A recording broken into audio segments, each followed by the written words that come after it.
The 2025 Munich Security Conference was meant to be a platform for Western unity in the face of Russian aggression. Leaders from across the globe gathered with the intention of presenting a united front, showcasing solidarity and strength against common threats. Instead, it laid bare a growing rift between the United States and its European allies. The atmosphere was thick with tension, as underlying disagreements and diverging interests came to the forefront. At the heart of the discord was Germany's resounding rejection of a $9 billion deal with the US, a move that sent shockwaves through the geopolitical landscape. This decision was not just a simple economic disagreement but a significant political statement. This decision, steeped in the context of the ongoing Ukraine war, signals a potential turning point in international relations. The war has already reshaped alliances and forced nations to reconsider their strategic priorities. It underscores a Europe increasingly willing to assert its own strategic autonomy and challenge American leadership on the world stage. European leaders are now more vocal about their desire to pursue independent policies that reflect their unique interests and values. The backdrop to this dramatic turn of events was a series of developments that had already strained transatlantic ties. Years of diplomatic friction and policy disagreements had set the stage for this moment.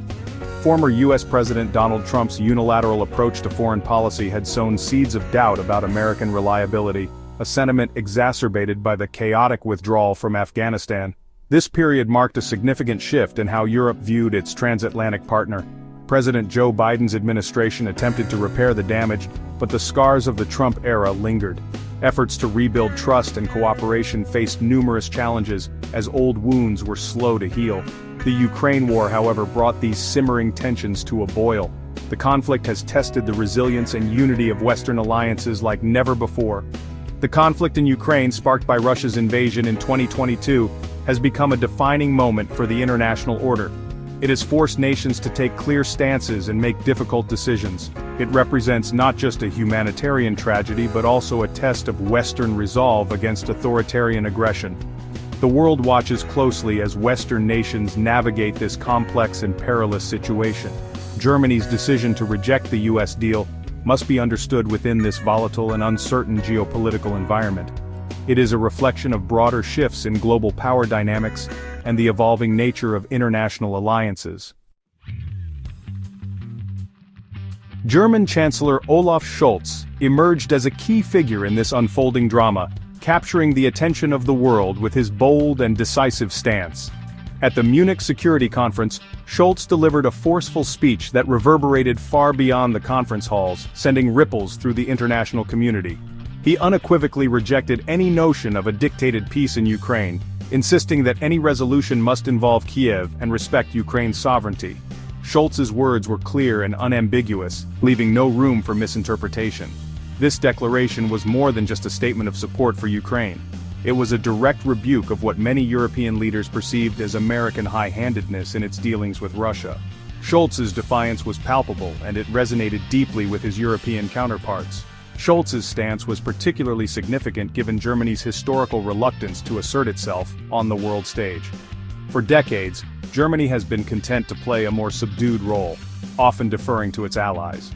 Haunted by the ghosts of its past, Germany has traditionally adopted a cautious approach to foreign policy, prioritizing diplomacy and economic engagement. This cautiousness has been a hallmark of German diplomacy, a way to atone for its historical transgressions.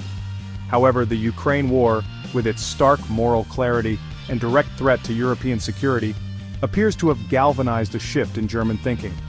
The conflict has forced Germany to reconsider its position and take a more active role in international affairs. Scholz's words and actions suggest a Germany that is increasingly willing to shoulder a greater leadership role in Europe and chart its own course on the international stage, even if it means defying its long-standing American ally. This newfound assertiveness marks a significant departure from Germany's traditional stance.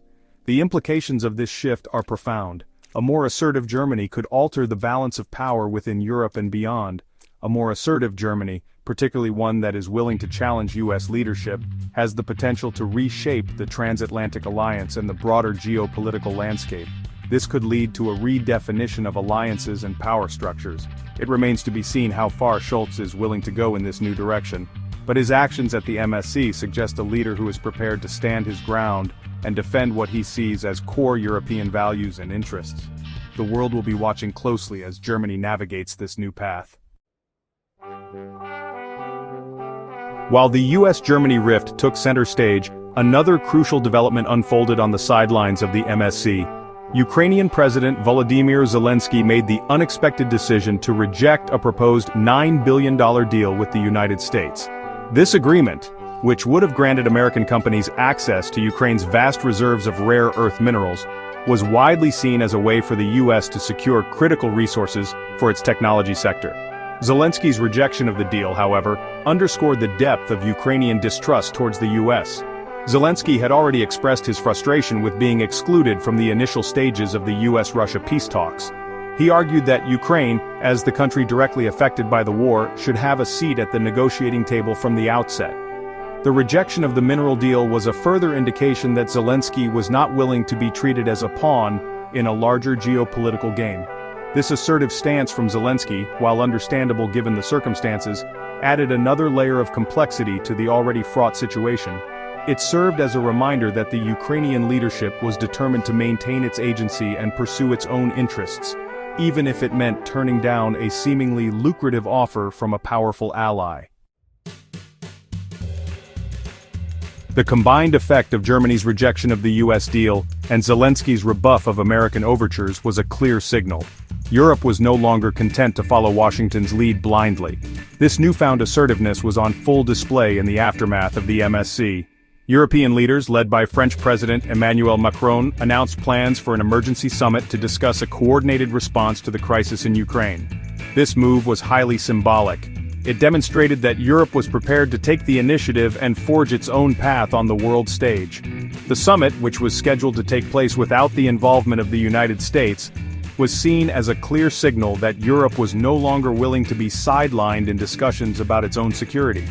The decision to hold an independent European summit was a direct consequence of the growing sense of frustration and unease with the US approach to the Ukraine crisis. European leaders felt that they had not been adequately consulted by their American counterparts and that their concerns were not being taken seriously. The summit, therefore, represented an attempt to reclaim the narrative and assert European autonomy in a rapidly changing geopolitical landscape. The simmering tensions between the US and Europe were further inflamed by a series of provocative statements from US Vice President J.D. Vance. Vance, a controversial figure known for his nationalist views, had been a vocal critic of European policies, particularly on immigration and social welfare. In a speech delivered shortly after the MSC, Vance launched a scathing attack on European leaders, accusing them of weakness and appeasement in their dealings with Russia. Vance's comments were met with a swift and furious response from European officials. German Chancellor Scholz condemned Vance's remarks as irresponsible and divisive. French Foreign Minister Jean-Yves Le Drian went further, accusing Vance of trying to undermine the transatlantic alliance. The diplomatic fallout from Vance's speech was immediate and severe. It threatened to further unravel the already fraying relationship between the US and its European allies. The Vance controversy highlighted the deep ideological divisions that had emerged between the US and Europe in recent years. The rise of populism and nationalism on both sides of the Atlantic had created a climate of mistrust and suspicion. Vance's comments, while widely condemned, reflected a growing sentiment within certain segments of the American public that Europe was no longer a reliable partner and that the US should focus on its own interests. The crisis in Ukraine and the ensuing diplomatic spat between the US and Europe raised serious questions about the future of NATO.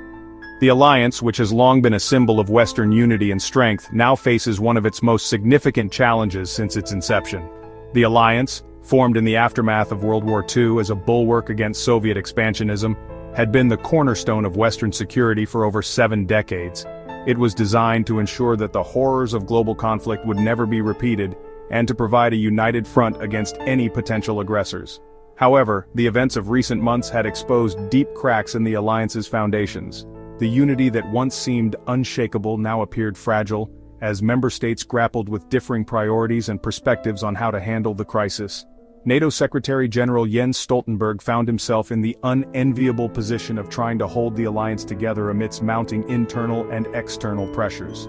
His leadership was being tested like never before, as he sought to navigate the complex web of alliances and rivalries. He acknowledged the differences of opinion among member states, but insisted that NATO remained united in its commitment to defend all allies. Stoltenberg emphasized the importance of solidarity and collective defense, even as the alliance faced unprecedented challenges. However, Stoltenberg's words rang hollow for many who saw NATO's response to the Ukraine crisis as hesitant and inadequate.